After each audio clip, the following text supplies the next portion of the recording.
there's so much information spreading around, right? Especially around the vaccination, because from what we've read, that's one of the most effective ways to deal with the coronavirus at the moment. So thank you again for taking time out and joining us on this episode. It's completely my pleasure and honor to be with you guys. There is a lot of information, and I hope I can shed some light and bust some myths on this pod. Thanks, doctor. So, Peter brought up the whole vaccination thing, and I think I'm one of the few fortunate ones who actually got vaccinated last Tuesday. So that would be about on the 11th of May, and I got the Covaxin vaccine, right? Now, obviously, there's so much information, and even I got involved in this, like dive straight into the rabbit hole, seeking information. What is this Covaxin? Is it better? Is it not that great? But I think the question that really topped in my mind was that if I get a Covaxin vaccine, why do I need the second dose also to be a Covaxin? Why can't it be a Covid Shield or a Sputnik or a Pfizer? Like, why does that not work? Okay, so that's pretty simple to deal with. What happens is that the two vaccines that are made with completely different processes. So the Covid Shield, which is the Serum Institute vaccine, uses an adenovirus as a vector to carry the information that will produce antibodies. Whereas the Covaxin vaccine uses a dead coronavirus particle itself. So they're using completely different mechanisms to produce the antibody response. So if you're going to mix and match vaccines, it's likely that your antibody system, your immune system is going to get confused and may not be able to produce the appropriate amount of antibodies as well as the correctly targeted antibodies. So it's important to completely use the same vaccine as the second dose, which will also ensure that the booster effect that the second dose is meant for comes in completely and you have the highest possible levels of antibody against the virus. Okay, wow, that totally makes sense. But having said that, doctor, one of the things I have read, and please confirm it or bust the myth, that the vaccines that we're currently getting will only be effective for a certain period of time, maybe 6 months or so. Is that true? Well, more or less it is true because that's how vaccines work. In the case of the coronavirus, we haven't had enough time to study the efficacy of the vaccine as to how long the effects will last. Considering that the vaccines in India were made available only in January and abroad they've been on for maybe about 8 to 9 months now. Research is still on. We're still trying to figure out how long the antibodies will last post the vaccination process. And that's why you can also see the scenarios that keep changing. So if you see just last week, the government and the company has changed its stance, whereas the second dose used to be given between 6 to 8 weeks, and now they're pushing it to 12 to 16 weeks. So they're still trying to study the longest possible duration of the antibodies that will circulate in your system. As of now, for sure, we can say it'll last for 6 months because that's how much it's been studied. And it's quite similar to the pattern when you get infected as well, where your natural antibody immune system sort of keeps your antibodies at a peak level for about 6 months and then they start to drop, which is why we're considering that you might possibly need to take a booster dose maybe year on year till the virus sort of dissipates, which is very similar to the influenza virus we have even currently for the common flu. It's a year on year vaccine because the virus mutates every year it's a seasonal virus. So we sort of get new strains every year and we take a vaccine booster every year. So probably this is going to go the same way because it's more or less affecting the same respiratory system. But as of now, 6 months seems to be the golden timeline where we can guarantee that, after taking the vaccine, at least for 6 months, you will be protected.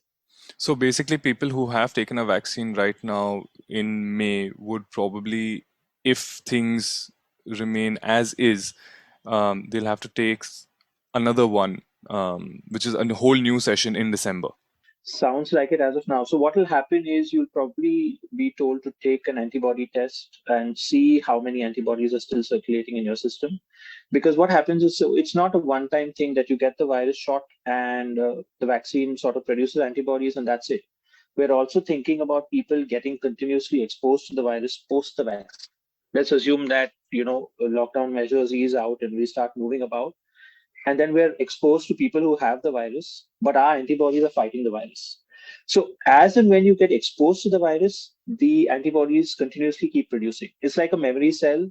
which when sees the virus starts producing antibodies again and again. And if it doesn't see the virus for a long period of time, it sort of stops the production so that the other antibodies which are fighting your other normal diseases take over.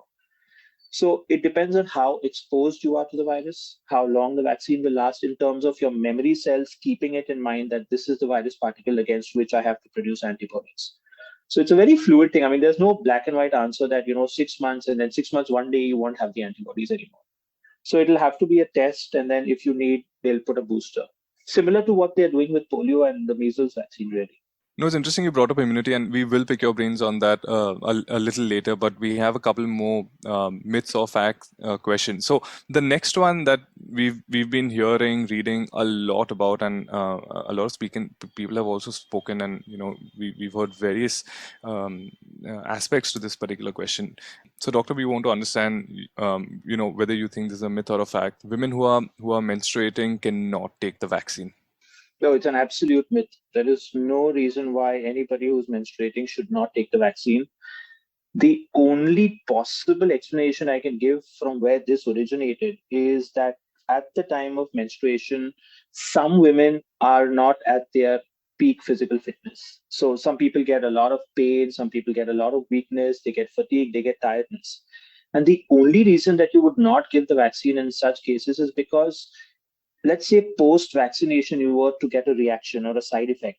You wouldn't know whether it was a normal menstruation effect that they have regularly or it's a side effect of the vaccine. And that is the only reason possible that I would advise women who are menstruating, who know that they get weakness, they get tiredness, they get fatigue, put it off for 5 days. Menstrual cycles generally last for 5 days. Wait for your 5 days to get over and then go safely take the vaccine. But there's no contraindication as such. Glad to know that, doctor.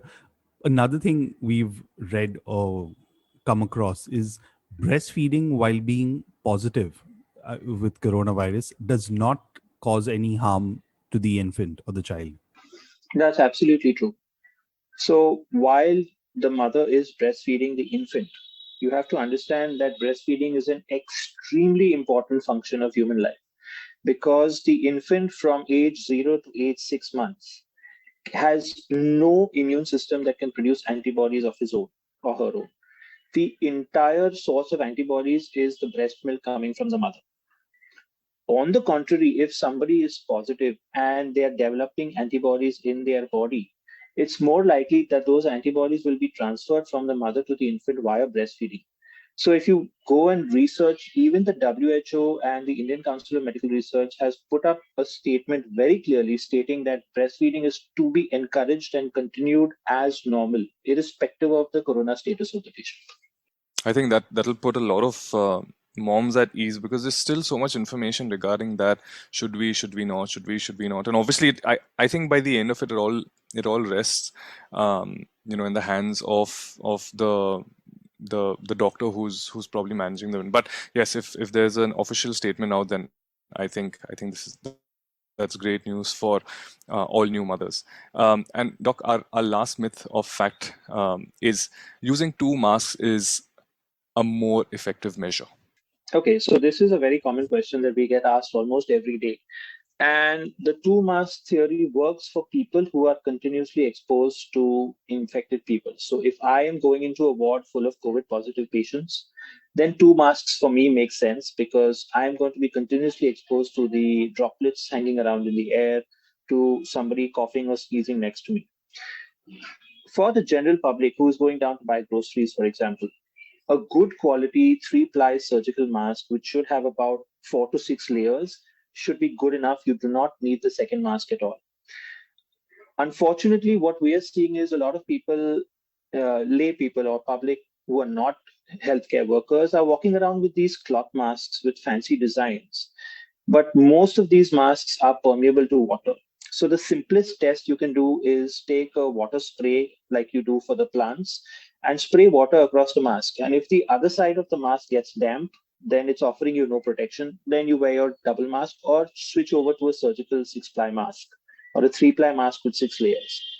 When I go into the hospital, for me, it's important to wear 2 masks because what happens is if I'm exposed to droplets, the outer mask, which is getting all the droplets accumulated, I walk out of the ward and I dispose of it. So the second mask, which is inside, stays my primary mask when I'm out of COVID positive areas and just in general public. But by no means is two masks necessary for everybody in general everyday life. If you're traveling in a closed space with air conditioning where you suspect you might have a passenger with COVID-19, by all means, you can wear the second mask. Or if you insist on wearing a cloth mask, wear a surgical mask inside, cover it up with a cloth mask outside, and keep your fashion sense intact.